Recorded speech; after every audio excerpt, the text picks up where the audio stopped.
right, so today's Monday evening. We just had to come out here and, make sure that Wilbur hasn't made his grand escape for something tomorrow. That doesn't involve Wilbur at all. Not you, Wilbur. Not at all. So there's no need to escape. And see, Sock's got an operation done, and he's here, and he's fine. It's going to be a great day for you tomorrow. More like, you're going to take a really good nap. I'll put it that way. You'll take a really good nap. This is exactly why you're going to the vet today. But not you, Socks. You're golden. But you, sir, you stayed, and you're not dashing today. You're not dashing to the vet, Wilbur. So we've had a trying couple days, and we'll talk about that in a little bit, but I think he needs a little pick-me-up right now. We're also very tired. Yeah, I'm so exhausted. It's okay. This is an early roll call, earlier than normal. It's very foggy. So early. And just on low amounts of sleep. That's not really our fault at all. So, yeah. But let's go over here. We're gonna have to talk quietly because this is the best thing ever. If they haven't woken up, they're starting to wake up. Hi! Hello, everybody! We didn't do this. We've actually stopped putting Wilma up because they've been doing really good. Escape attempts. And this is what's come of it. I think Wilma has an extra baby. I think Mr. Piggles is getting the attention he wants. And Annabelle ended up over here yesterday, so interesting. Hey, buddy. Good morning. Yes. Hungry. He says, Dad, you haven't fed me in a whole 12 hours. You haven't. All right. We are back to the sorry. I've been doing a lot of things, kind of everywhere. The animals, while we were gone, decided to thrash feed bags. Who knows where they got them from? So while we're waiting for Wilbur to wake up, we're going to do some cleanup. So we can keep a close eye on him. I'm not going to show you him until he wakes up. His mouth is a little bloody because we cut his tusks.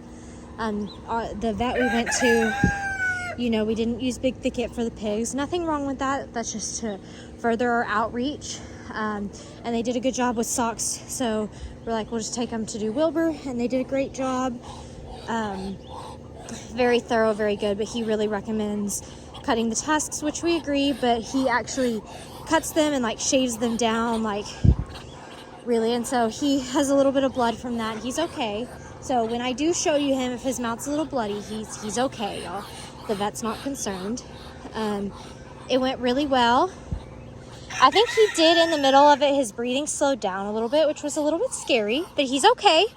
They switched him. Somehow they switched the machine. And he did good. He's not awake though, and I'm not going to show you that because it's a little traumatizing because he looks like he's passed, because it's not how pigs sleep, how he's laying. And so I'm not going to show you that until he's awake, just out of my fear of traumatizing y'all. So that is just going to have to wait, but he's not awake yet. We just got home. Got him his water all set up. We're going to wait a little bit to give him food. Let him come out of anesthesia and all that, just like we did with Socks, so he'll eat a little bit later. But one thing I wanted to say that was really great, it was really informative talking with the vet. He's not just a pig vet. He sees livestock, And talking with him, when he started breathing weird, I was like, and we started asking questions because we were in the operating room with them. It's very livestock operating room, not like typical medical operating room, y'all. We started not freaking out, but we're like, is he breathing okay? Because, they were talking kind of amongst themselves, and they're like, oh yeah, he's fine. We just wanted to switch it a little bit, do it more manual, whatever. I was like, I'm sorry, we're really traumatized right now. We've had a lot of really hard losses, with goats. And he's like, oh, what's wrong with them? Are they just sick? And I was like, well, we live on compromised land in the floodplain, and it's really hard. We have a really, really difficult parasite problem, and, we try to do everything we can. We get annual fecals. I said, we had a fecal done 2 weeks ago, because I was looking at everybody's eyes, and they were fluctuating downwards like I told y'all about. And I was just telling him kind of our situation. I was like, but I think I figured it out because the fecals were clean. And I figured it out. The ones that eyes are fluctuating a lot are my ones that don't drink as much. So I was like, I put just a salt block out. I took away the mineral for now. And I put just a salt block out there to incentivize them to drink more. And he goes, oh yeah, that'll do it. And it like confirmed it for me. And for the first time, I was like, I felt like I did something right. I felt like I solved something and did something good. And it felt really, really nice to hear it confirmed. So I'm not crazy, and my theory was right. And by the way, everybody's eyes are starting to look really good with the improved drinking. So really happy about that. Sorry, everything looks kind of nasty right now. We've had some pretty nasty weather, y'all. And I think personally, after it rains, Ellie says after it rains, it always ends up looking beautiful. Yeah, like 3 to 4 days after.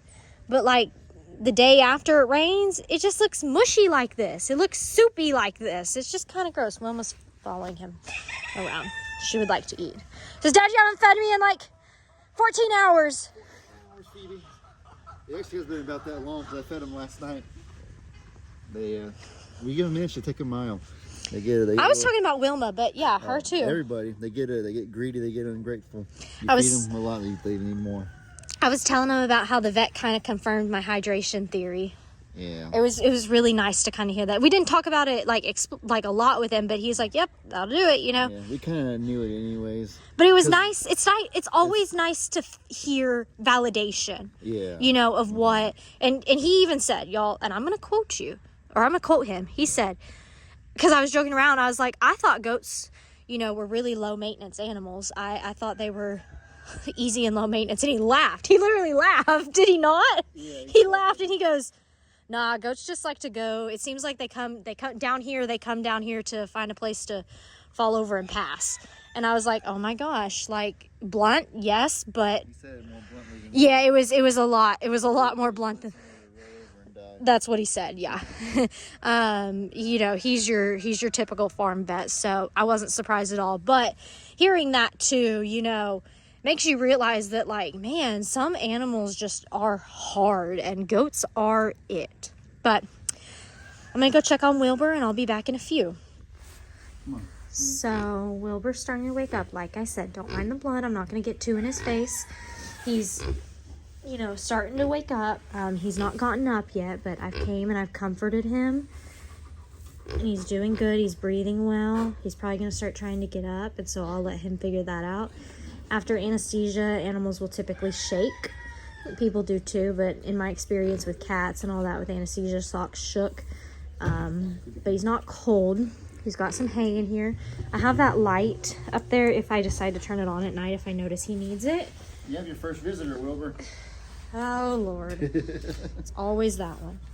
You take your time, buddy. You did so good today. You take your time. Phoebe. I'm so proud of you.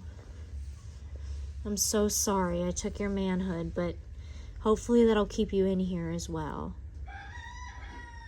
Good boy. You can talk to Annabelle. I just want to take a moment and say how proud I am of him and Annabelle. Oh, he's so sweet. He's been working really hard with her to, you know, keep her fed, but also get her to a point where she can have more mobility, get her a little bit smaller, and we can see her eyes now. And I realized we were talking about it, and I was like, Annabelle, like, gets mad when I pet her normally. And he's like, well, recently she's been better. And I was like, well, maybe it's because she can see now.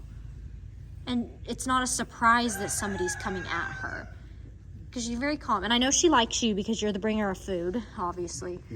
But she even let me pet her, and it was really good. I think we've kind of just assessed her again, you know. We've always thought, like, let's get her to lose some weight, and then let's see if, you know, potentially she could get a brace or something. But what we've realized is something very common, you know, that happens is when you... I just realized it today. He just realized it today. I've always kind of known it, and I knew in the back of my head it would go like that. But do you see that leg?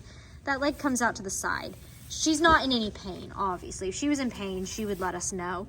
She's but had to use her legs kind of like that to support her weight. disabled front leg, and so the two back legs have kind of grown outwards. outward. So she will never be able to. So even if this leg were to get fixed surgically, which would be a big risk to her, then these two legs would still be a problem. Even a anyways. brace, it's like every leg would be a problem. And you know what? She's got a good life. She's adjusted, and she's pain. I don't know if she's pain-free officially, but if she was in pain, she would let us know, y'all. And this does not look like a pig in pain. And you know, pigs are whiners, so. Yeah. But yeah, that's kind of our Annabelle update. I know a lot of people since we've gotten her over the months and such have been like, are we going to get her a brace? What are we going to do? I don't think it will be good for her. I feel like it will put her in more pain. As hard as it is to see her do this, it comes with the territory within a disabled animal, and you kind of have to shift your thoughts of this doesn't look normal, but you know what? This is her normal. This is normal for her, and it doesn't hurt her, so it's good. We're very blessed that she's with us, and we get to see her beautiful eyes. Hello, beautiful girl. She's like, Mom, I'm done. I want to go take a nap again. I'm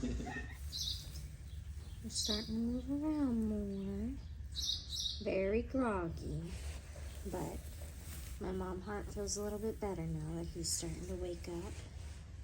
He's breathing good. He's a little bit in shock. Last thing he remembers is he was in our car getting poked with a needle. Now he's in a stall, which hopefully this is a little familiar to him. It smells like home and he knows. It's going to take him a minute to figure everything out, but very happy he's starting to move around more. It's a slow process waking up from it, but it's also very hard to see your animal like this. You know, you're used to seeing them walking around happy-go-lucky, and just seeing them so down and sad. Very hard, almost helpless. Good boy. You drank all your water. I'm so proud of you. I'm going to get you more. I'm so glad to see you up and happy. I'm sorry, you're going to have to stay in this stall for a little bit longer than a week, but it's okay. Hi. You got your pain meds and your antibiotics. Your teeth are good. You look good. And guess what? I am going to go get you your dinner, and I'm going to get the water, and we're going to give you more because you're such a good boy. Good boy, Wilbur.